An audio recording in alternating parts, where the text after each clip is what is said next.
అందరికీ నమస్కారం. నిన్నటి నుంచి వైసీపీ సోషల్ మీడియాలో కావచ్చు, వైసీపీ అఫీషియల్ మీడియాలో కావచ్చు ఒక ప్రచారం అయితే చేస్తున్నారు. ఏమనంటే నారా లోకేష్ కోటాలో ఉద్యోగం ఇప్పిస్తానని రాధిక అనే ఒక మహిళ దగ్గర దాదాపుగా 14.5 లక్షలు వసూలు చేసి పారిపోయారు. మరి ఇది ఉద్యోగం అమ్ముకోవడం కాదా లోకేష్ అని మాట్లాడారు. ఈ 14 లక్షలు ఇచ్చినటువంటి అమ్మాయికి ఉద్యోగం వచ్చిందా? ఉద్యోగం రాలేదు. అంటే ఆ అమ్మాయిని బురిడి కొట్టించారు. ఎవరు బురిడి కొట్టించారు? అందులో ఏదైనా టీడీపీ నేతలో లేకపోతే ఇంకొకళ్ళ పాత్ర ఉంటే పోనీ అనుకోవచ్చు. బురిడి కొట్టించినటువంటి వ్యక్తులు ఈ రాధిక అనే అమ్మాయికి తెలిసిన వ్యక్తులే. ఎవరైతే నాగజ్యోతి అనే అమ్మాయి ద్వారా భానుప్రకాష్ అనే ఒక వ్యక్తి పరిచయం అయ్యాడో, ఈ రాధిక అనే అమ్మాయి ఈ నాగజ్యోతి మోసం చేసిన నాగజ్యోతి అనే అమ్మాయి డిగ్రీలో కలిసి చదువుకున్నారు. డిగ్రీలో అలాగే ఈ భానుప్రకాష్ అనే వ్యక్తితో కూడా ఈ రాధికకు గతంలోనే పరిచయం ఉంది. అయితే నాగజ్యోతి ద్వారా భానుప్రకాష్ పరిచయం అయ్యాడు. ఈ నాగజ్యోతి భానుప్రకాష్ మొదట్లో ఏం చెప్పారు అంటే, ఏపీ టూరిజంలో నీకు ఉద్యోగం ఇప్పిస్తాము, మీ భర్తకు ఉద్యోగం ఇప్పిస్తామని చెప్పి నమ్మబలికారు. మొదట వాళ్ళు డిఎస్సి అని చెప్పలా. మొదటేమన్నారంటే, అంటే నేను బలహీనతలను వాళ్ళు ఎలా క్యాష్ చేసుకున్నారు, ఈ అమ్మాయి ఎలా మోసపోయిందో చెప్తాను. దీనికి నారా లోకేష్కి కానీ దీనికి ప్రభుత్వానికి కానీ సంబంధం లేదు. నిజంగా 14 లక్షలు ఇచ్చి నేను ఉద్యోగం పొందాను అనే అమ్మాయి చెప్పుంటే, ఆ అమ్మాయికి ఉద్యోగం వచ్చుంటే అప్పుడు మనం అనుమానించాలి. వీళ్ళు డబ్బు తీసుకుని ఏమైనా ఉద్యోగం ఇప్పించారా దొడ్డిదారినని మనం అనుమానించాలి. ఈ అమ్మాయికి ఉద్యోగం రాలా అంటే ఈ అమ్మాయిని మోసం చేశారు. ఎలా మోసపోయిందో చూడండి. సో నాగజ్యోతి అనే వ్యక్తి డిగ్రీ కలిసి చదువుకున్నటువంటి మహిళ, భానుప్రకాష్ అనే వ్యక్తితో గతంలో ఈ రాధికకు పరిచయం ఉంది. నష్టపోయిన మహిళ రాధిక. అయితే మొదట్లో ఈ నాగజ్యోతి ఏం చెప్పిందంటే, ఏపీ టూరిజం డిపార్ట్మెంట్లో కొన్ని పోస్టులు ఉన్నాయి, సో తెర వెనక నుంచి ఈ పోస్టులను అమ్ముతారంట, మీకు కావాలంటే నేను ఇప్పిస్తాను అని చెప్పి నాగజ్యోతికి రాధికకు చెప్పింది. రాధిక ఏం చేసిందంటే, సరే అలా ఆయన హైదరాబాద్లో సాఫ్ట్వేర్ ఉద్యోగం చేస్తున్నాడు, సరే నేను అడిగి చెప్తానని చెప్పి రాధిక కొంతకాలం మాట్లాడకపోతే ఈ నాగజ్యోతి అనే అమ్మాయి ఏం చేసిందంటే పదే ఫోన్ చేయటం, మీకు టూరిజం డిపార్ట్మెంట్లో పోస్టులు అయిపోతున్నాయి, రండి టూరిజం డబ్బులు కట్టండి, భానుప్రకాష్ అనే వ్యక్తిని పరిచయం చేసి ఇదిగో ఈ వ్యక్తి ఇప్పిస్తాడు, ఇంతకుముందు కొంతమందికి ఇప్పించాడు, ఆల్రెడీ నాకు కూడా ఇప్పిస్తానన్నాడు, కానీ నేను వేరే పోస్ట్ కావాలని ఈ పోస్టు తీసుకోవటం లేదు, ఇలా రకరకాలుగా మభ్య పెడితే అప్పుడు ఆ రాధిక ఏం చేసిందంటే వాళ్ళ భర్తతో చెప్పి ఇదేదో డబ్బులు కడితే పోస్ట్ వస్తుందంట, ఏం చేద్దాం ఏంటని ఆలోచించుకుంటున్న నేపథ్యంలోనే డిఎస్సి నోటిఫికేషన్ పడబోతుందనే వార్త వచ్చింది. ఈ రాధిక అనే మహిళ ఆల్రెడీ డిఎస్సికి ప్రిపేర్ అవ్వడానికి సిద్ధంగా ఉంది. ఎందుకంటే టీచర్ ట్రైనింగ్ చేసినటువంటి మహిళ. ఈ ఎంతకాలం ఈ ఏపీ టూరిజం డిపార్ట్మెంట్కి సంబంధించి రాధిక కానీ వాళ్ళ భర్త కానీ ఏమీ స్పందించకపోవడంతో వీళ్ళు ఏం చేశారంటే కొత్త ప్లాన్ వేశారు. ఏమని, నువ్వు డిఎస్సికి ప్రిపేర్ అవుతానంటున్నావు కదా, డిఎస్సికి సంబంధించి కూడా పోస్ట్ ఇప్పించగలం, నువ్వు డబ్బులు కట్టు, నీకు పోస్ట్ ఇప్పిస్తామని చెప్పి వాళ్ళు చెప్పేటప్పటికి, అంటే కనీసం అవగాహన ఉండాలి. మొదటేమో టూరిజం డిపార్ట్మెంట్లో ఇప్పిస్తామన్నారు, సరే వీళ్ళు రెస్పాండ్ అవ్వలేదు. తర్వాత ఈ అమ్మాయి డిఎస్సికి ప్రిపేర్ అవుతుందని తెలిసి నేను డిఎస్సిలో పోస్ట్ ఇప్పిస్తామన్నారు. అంటే వీళ్ళ బలహీనతలను అటుపక్క వ్యక్తులు క్యాచ్ చేసుకున్నారు. ఇందులో ప్రభుత్వానికి ఏమైనా సంబంధం ఉందా? మోసం చేసేవాళ్ళు ఎంతమంది లేరు. ఇప్పుడు నేనే ఉన్నా, సుధాకర్ అనే వ్యక్తి నేనేమంటానంటే, నాకు వాళ్ళు బాగా తెలుసు, వీళ్ళు బాగా తెలుసు, నీకు పోస్ట్ ఇప్పిస్తాను, డబ్బులు ఇవ్వంట అని తర్వాత నేను ఐపీ పెట్టేస్తాను. నిజానికి వాళ్ళు ఎవరు నాకు తెలియదు. మోసం చేయడానికి నేను 1,00,000 చెప్తాను. నేను అవన్నీ మనం నమ్మకూడదు. అలాగే ఈ అమ్మాయి ఇచ్చినటువంటి కంప్లైంట్లో కూడా ఎక్కడా నారా లోకేష్ పేరు కానీ, నారా లోకేష్ తాలూకా మనుషులని కానీ, టీడీపీ తాలూకా మనుషులని కానీ ఎక్కడా మెన్షన్ చేయలేదు. ఈ అమ్మాయి పోలీసులకు ఇచ్చిన కంప్లైంట్ క్లియర్గా ఉంది. నేను స్క్రీన్ మీద వేస్తాను, మీరు ఒకసారి చూడండి.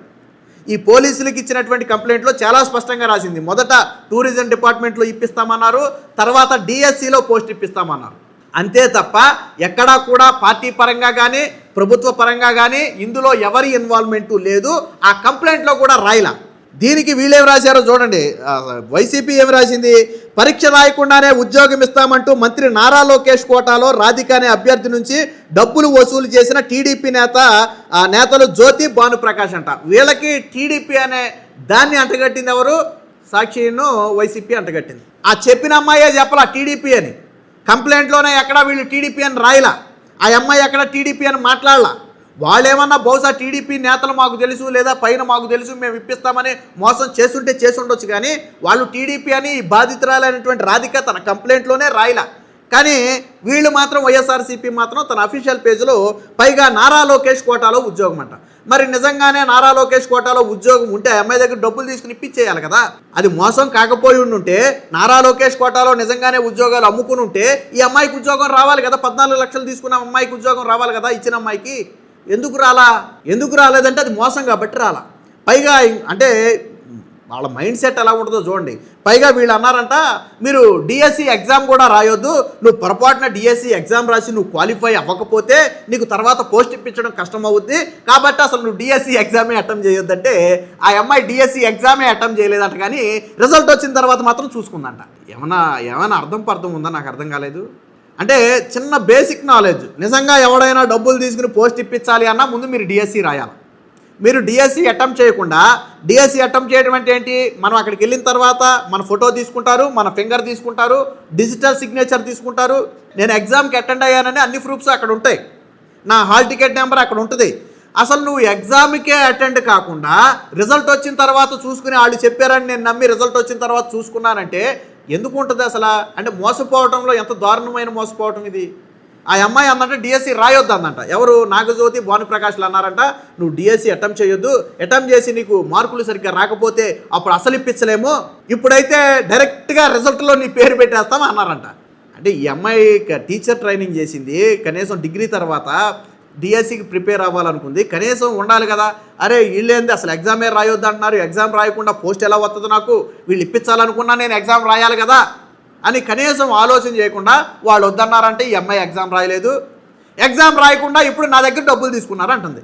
డబ్బులు తీసుకున్న మాట వాస్తవం అయ్యుండొచ్చు, నేనేం దాన్ని కాదంట్లా, వాళ్ళు మోసం చేశారు, అది నేనేం కాదంట్లా. కానీ ఈ అమ్మాయి ఎగ్జామ్ కూడా రాయలేదు, పోస్ట్ మాత్రం వచ్చేద్దనుకుని రిజల్ట్లో చూసుకుంటూ రాలేదంట. అప్పుడు నేను మోసపోయానని గ్రహించి పోలీసుల దగ్గరికి వెళ్ళింది. మీకు ఇంకో ట్విస్ట్ ఏంటో తెలుసా? డిఎస్సి నోటిఫికేషన్ కంటే ముందే 2025 ఏప్రిల్ 13 నుంచి 2025 ఆగస్టు నెల వరకు ఈ 4 నెలల వ్యవధిలో ఈ 14 లక్షల రూపాయలు పంపింది. మొదట డబ్బులు ట్రాన్స్ఫర్ చేసే నాటికి డిఎస్సి నోటిఫికేషన్ రాలేదు, తరువాత డబ్బులు ట్రాన్స్ఫర్ మొత్తం అయిపోయే వరకు కూడా డిఎస్సి ఎగ్జామ్ జరగల. అంటే ఈ డబ్బులు ప్రక్రియ మొత్తం కూడా డిఎస్సి జరగటానికంటే ముందే జరిగింది. డిఎస్సి జరగటానికంటే ముందే జరిగింది. దీంట్లో ఎటువంటి ప్రలోభాలు లేవు. ఒక వ్యక్తి వచ్చాడు, బలహీనతని క్యాష్ చేసుకున్నాడు, నేను ఉద్యోగాలు ఇప్పిస్తా, మీకు అది చేస్తా, ఇది చేస్తానని బోర్డు మోసాలు ఉన్నాయి. అలాంటి మోసంలో ఇదొక మోసం. దీనికి ప్రభుత్వానికి సంబంధం ఉందంటే వైసీపీ హయాంలో జరిగిన మోసాలను కూడా బయటికి తెద్దాం, దానికి వైసీపీకి సంబంధం ఉందని లింక్ కడదాం. కరెక్టే కదా? వైసీపీ హయాంలో కూడా బోర్డు మోసాలు జరిగినాయి. అలాగనే అవన్నీ జగన్మోహన్ రెడ్డికి సంబంధం అంటే ఎలా కుదురుద్ది? మీకు ఫర్ ఎగ్జాంపుల్ నారా లోకేష్ గారు సోషల్ మీడియా వేదికగా హెల్ప్ చేస్తున్నారు, మనందరికీ తెలుసు కదా. కొంతమంది ఏం చేశారో తెలుసా? ఒక ఫారెన్ నెంబర్కి నారా లోకేష్ గారు డీపీ పెట్టుకుని ఈ సోషల్ మీడియాలో ఎవరైనా హెల్ప్ కావాలి అని మెసేజ్ పెడితే లోకేష్ గారికి ట్యాగ్ చేసి ఈ లోకేష్ గారి టీం కంటే ముందు వీళ్ళు కాంటాక్ట్ అయిపోయేవాళ్ళు. వీళ్ళు అదే పనిలో ఉంటారు కదా, మెసేజ్ రాగానే వెంటనే అక్కడ ఉన్నటువంటి నెంబర్ తీసుకుని కాంటాక్ట్ అయిపోయి, మేము లోకేష్ గారి టీం నుంచి మాట్లాడుతున్నాము, మీరు సహాయం కావాలని అడిగారు కదా, ఎంత సహాయం కావాలి, ఏం కావాలని వాళ్ళతో డీటెయిల్స్ వాట్సాప్లో చాట్ చేసి, అది ఫారెన్ నెంబర్, మనం ఒకసారి పరిశీలిస్తే అర్థమైపోద్ది, ఫారెన్ నెంబర్ ఉండేది. కానీ వీళ్ళకి పాపం తెలియక సహాయం మోజులో సహాయం కావాలనే ఉద్దేశంతో వీళ్ళు కానిచ్చేసేవాళ్ళు. వాళ్ళు ఏం చేసేవాళ్ళో తెలుసా? ఒక స్క్రీన్ షాట్ ఒకటి పంపేవాళ్ళు, మేము మీ అకౌంట్కి డబ్బులు వేసేసాము, కాకపోతే అవి ఇంటర్నేషనల్ ఛార్జెస్, మేము డాలర్స్లో వేసాము, అవి రూపీస్లో కన్వర్ట్ అవ్వాలంటే కొంత ఛార్జెస్ అవుద్ది, మీరు ఒక 20,000 రూపాయలు మాకు ట్రాన్స్ఫర్ చేస్తే ఈ డబ్బులు మీకు ట్రాన్స్ఫర్ అవుతాయి అని చెప్తే వీళ్ళు అలాగ 20,000 30,000 ట్రాన్స్ఫర్ చేసేసేవాళ్ళు. ఎందుకని? నిజంగానే మా అకౌంట్లో డబ్బులు వచ్చేస్తున్నాయేమో అనుకుని. వీళ్ళు లోకేష్ గారి టీమా కాదా, లోకేష్ గారి టీం అయితే ఎందుకు డబ్బులు అడుగుతారు, ఇవేవి ఆలోచించరా. మరి దీనికి నారా లోకేష్ గారికి సంబంధం ఉందంటే కుదురుద్దా? తర్వాత బాధితుల ద్వారా విషయం తెలుసుకున్నటువంటి ప్రభుత్వం ఏం చేసిందంటే వెంటనే ఎవడైతే మోసాలు చేస్తున్నాడో ఆడి మీద నిఘా వేసి తర్వాత పట్టుకుని అరెస్ట్ చేశారు, జైలుకు కూడా పంపారు. తర్వాత బెయిల్ మీద వచ్చాడో లేదో మనకు తెలియదు, లేకుండా అది వేరే విషయం. నారా లోకేష్ ఆఫీస్లో ఇప్పుడు కూడా ఉంటుంది చూడండి, నారా లోకేష్ ఆఫీస్ నుంచి ఎవరు ₹1 కూడా డబ్బులు అడగరు, మిమ్మల్ని ఎవరైనా డబ్బులు అడిగితే వాళ్ళు నారా లోకేష్ టీం కాదు, జాగ్రత్తగా ఉండండి అని చెప్పి ఇప్పటికీ నారా లోకేష్ ఆఫీస్ పేజ్లో ఆ పోస్ట్ ఇప్పటికీ ట్యాగ్ చేసి ఉంటుంది, అక్కడ పిన్ చేసి పెట్టి ఉంచుతారు వాళ్ళు. అలాగని చెప్పి ఇప్పుడు నారా లోకేష్ హెల్ప్ ప్లేయర్తో డబ్బులు తీసుకున్నాడంటే కుదురుద్దా? దాన్ని ఉపయోగించుకుని మోసం చేశారు. అలాగే ఇక్కడ కూడా ఈవిడ బలహీనత, మొదట ఏపీ టూరిజంలో పోస్ట్ ఇప్పిస్తామన్నారు, వీళ్ళు రెస్పాండ్ అవ్వలేదు దాని గురించి పెద్దగా. తర్వాత ఏమన్నారు, డిఎస్సికి ప్రిపేర్ అవుతున్నావు కదా, డిఎస్సికి పోస్ట్ ఇప్పిస్తామన్నారు. ఈ అమ్మాయి నమ్మి మోసపోయింది, వాళ్ళు మోసం చేశారు, స్పష్టంగా కనపడుతుంది. ఈవెన్ చివరికి డిఎస్సి ఎగ్జామ్ కూడా రాయలేదంట ఈ అమ్మాయి. కానీ ఇప్పుడు దీన్ని ఎలా వాడుకున్నారు? నారా లోకేష్ మోసం. నారా లోకేష్ ఎందుకు మోసం చేస్తాడే? నారా లోకేష్ 14 లక్షలు తీసుకుంటాడా? నారా లోకేష్ 14 లక్షలు తీసుకుంటాడా?